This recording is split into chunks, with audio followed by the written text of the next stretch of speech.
election topic, transgender rights. Does the president agree that this is a women's rights issue? We've talked about this many times. This is the Title IX specifically. It's a complicated issue, and there are a wide range of views on this. The Department of Education proposed a rule, as you know, that gives schools the flexibility to establish their own athletics policies. And so while establishing guardrails, right, to prevent discrimination against transgender kids. And that is something that is incredibly important that the president wants to make sure that we also do that as well. And that was Fox Business's Hillary Vaughn grilling White House Press Secretary Karine Jean-Pierre on whether or not President Biden believes it is fair for transgender athletes to take part in female sports. She asked the right question. Does he believe it's a woman's issue? Meanwhile, Virginia Governor Glenn Youngkin is going after school districts who plan to defy the state's new model gender policies. Those include requiring students to use bathrooms that match their gender at birth and ban teachers from using different names or pronouns for students unless their parents request a change. The Virginia Governor, Glenn Youngkin, joins me right now with more. Governor, it's great to see you. Welcome. Yeah, good morning, Maria. Thank you for covering this important topic. You know, the White House says this is complicated. It's common sense. The progressive left just doesn't understand what's happening in America. Americans see it very plainly. Boys shouldn't be playing sports with girls. And in Virginia, we're putting forth policies that make sure that doesn't happen anymore. Well, how have you been able to go against this tsunami of progressives that are getting these ideas into the mainstream, even as most people in America agree with what you just said, that this is just practical common sense? But you've been able to go against that grain and put policies in place that defy their progressiveness. Well, first, of course, the vast majority of people don't see any controversy here. I hear it in Virginia every day. Boys shouldn't be playing sports with girls, and parents should be in charge of their children's lives because kids belong to parents, not to the state. I mean, this is pretty straightforward. We put forth model policies. Our Attorney General, Jason Miyares, who's a rock star, came out last week and said that the school districts have to adopt policies consistent with those model policies. It's very straightforward. It's the law. We're going to get on with this and make sure that we're protecting girls' sports and empowering parents to be in charge of their children's lives as opposed to bureaucrats and politicians. Well, thanks for holding the line on that, Governor. You have certainly made an important statement for the entire country. Governor, yesterday you called on the Virginia General Assembly for a special legislative session to pass amendments for the state's budget. Tell me about that. What are your priorities in this budget? Well, let me begin. This should have been done back in January or February, and the progressive left who controls our Senate has been holding out, and we've now brought everybody together to, I think, reach a framework agreement. I haven't seen all the details, but at the end of the day, there's another $1 billion of tax relief. It's the people's money, not government's. That brings us to $5 billion of tax relief over the last 19 months. On top of that, we're going to invest in law enforcement and a record amount in schools. We've got learning loss we have to address because schools were shut for an extended, unnecessary period of time, and we've got to help our kids recover from these dramatic, unnecessary, and damaging effects during the pandemic that we're seeing the effects linger. Well, we got to go to work. I'm pleased with the framework. It has been a bringing together of disparate views.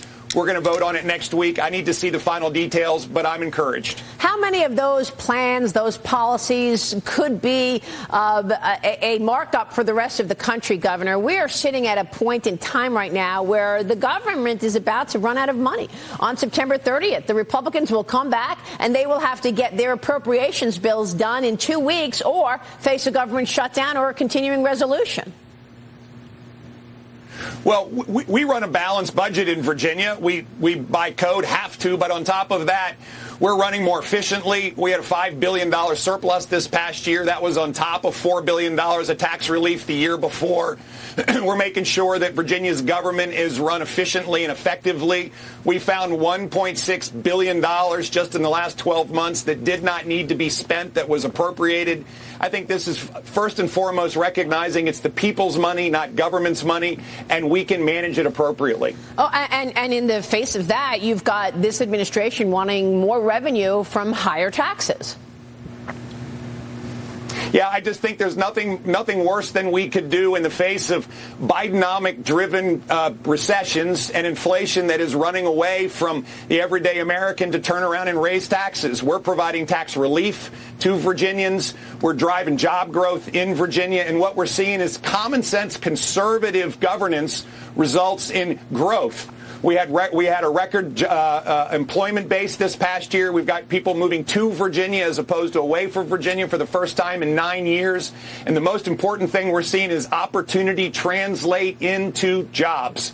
And when people take jobs and they experience the dignity of work, we, in fact, can see all opportunities present themselves. Yeah, it's a great Maria, point. this is a moment for us to re-inject common sense, conservative governance back into what we're doing in government, as opposed to running so far left and removing responsibility and the dignity of work from so many Americans and Virginians. Great point. You're also urging Republicans to take advantage of early voting. Talk to us about the Secure Your Vote initiative and how early voting could impact the upcoming election.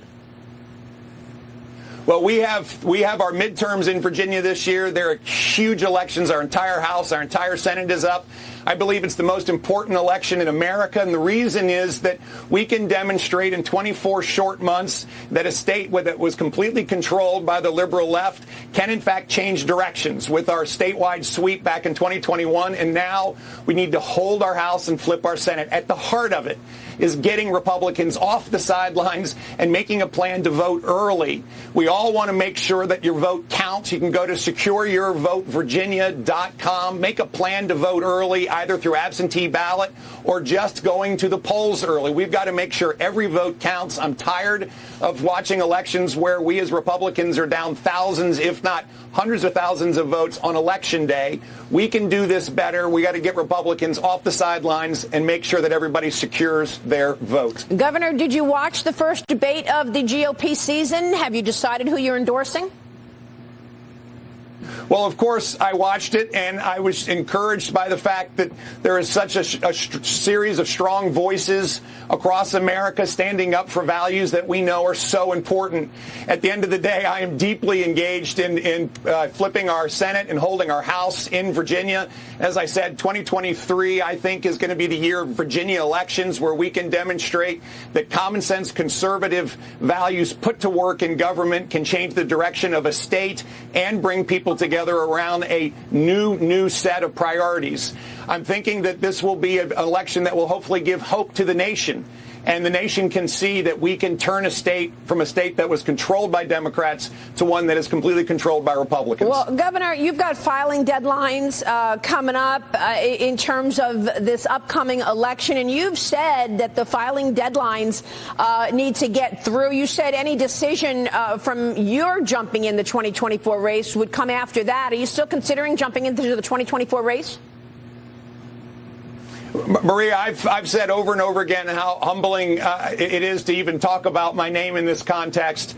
But I am so focused on Virginia elections this year to make sure that we deliver. We've got a giant agenda, and therefore I'm campaigning across Virginia for our House and Senate delegates and senators. I'm not in Iowa, and I'm not in South Carolina and New Hampshire. We're focusing on Virginia. I know you are, but Nevada and South Carolina filing deadlines are happening in October, and then you've got a slew of other states with deadlines in early November. You've got to get through your Virginia legislation, but after that, you could miss the filing deadlines. You think you can get all of this done before the filing deadlines and enter the race? Well, Maria, as I've said, there's nothing more important than us holding our House and flipping our Senate in Virginia. That's where my full attention is. And I am not paying attention to the filing deadlines, et cetera. I'm paying attention to making sure we hold our House and flip our Senate. I think this is so important for Virginians and for the nation to see that this can happen, that we can put to work conservative, common sense policies, and we can win. And we can bring together a state that was truly blue. People thought it was purple. We can turn it red. This is so important for us to get right, and that's why my focus is clearly on Virginia. Governor, let me ask you this. We just get the GDP out. We're going to get to Cheryl in just a moment because it is weaker than what people were expecting. The GDP number coming in up 2.1%. You're a businessman, entered politics, and had great success because you focus on a growth strategy. Can you identify where the growth in America is right now? Well, of course, there's still continued growth across many, many sectors in America today. The biggest challenge is that we're seeing the growth in southern states and Midwestern states that are run by Republican governors that have policies that are in place that are pro-business and pro-growth, and where we're seeing is real challenges in those states that are run by Democrat governors. I mean, this is pretty clear. And so that's why we're seeing population move to states run by Republican governors. We're seeing businesses move, and that's where we're seeing the growth. It just tells you the stark comparison between the progressive left's view of how to run an economy and free markets and free enterprise embraced by Republican governors. There is no greater example than comparing red states to blue states on how to manage an economy, how to manage growth. And this should be the very clear lesson for all Americans that free enterprise is the path forward, and high taxes and high regulations will crush your economy. And by the way, you've also been spot on the China threat. You were among the first governors to push back on China buying land and on TikTok. Governor, it's good to see you. Thanks very much. Great, Maria. Thank you. God bless you. And to